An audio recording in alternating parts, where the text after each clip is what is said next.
નમસ્તે મિત્રો, આજે હું તમારી સાથે ચિયા સીડ પુડિંગની રેસીપી શેર કરીશ।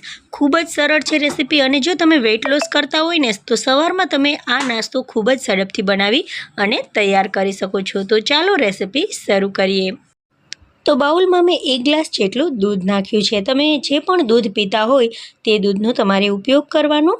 હવે આપણે તેમાં 1 ચમચી ચિયા સીડ નાખી દઈશું, અને સાથે સાથે આપણું પુડિંગ એકદમ સરસ મજાનું ફ્લેવરફુલ બને અને પીવાની એકદમ મજા આવે તે માટે આપણે તેમાં અડધી ચમચી જેટલો એલચીનો પાવડર નાખી દેવાનો છે, અને થોડાક તેમાં કેસરના તાર પણ નાખી શકાય છે।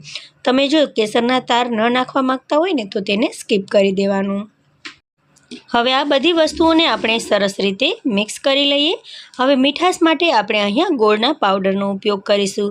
જો તમારી પાસે ગોળનો પાવડર ન હોય તો તમે ખાંડનો પણ ઉપયોગ કરી શકો છો।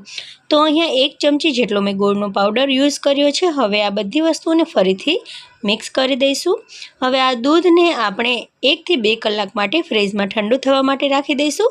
ત્યાં સુધીમાં જે ચિયા સીડ છે તે પણ સરસ મજાના ફૂલી જશે। તો 2 કલાક પછી આ રીતે તમે જોશો તો આપણા દૂધનો કલર પણ બદલાઈ ગયો છે, કારણ કે આપણે તેમાં કેસર નાખ્યું હતું।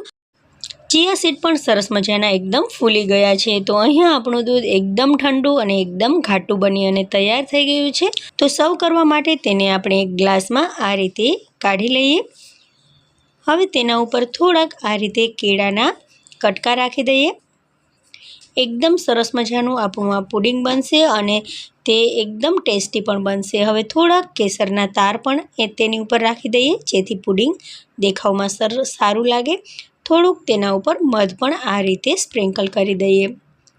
થોડીક બદામ પણ તેના ઉપર આ રીતે રાખી દઈએ તો એકદમ સરસ મજાનું હેલ્ધી ટેસ્ટી વેઇટ લોસ કરનારું ચિયા સીડ પુડિંગ બની અને તૈયાર છે। મિત્રો, તમને જો આ રેસીપી ગમી હોય ને તો મારી ચેનલને સબસ્ક્રાઈબ કરજો, બેલ આઇકોનને પ્રેસ કરજો, જેથી મારી નવી રેસીપીઓના વિડીયો તમને સૌથી પહેલાં મળતા રહે।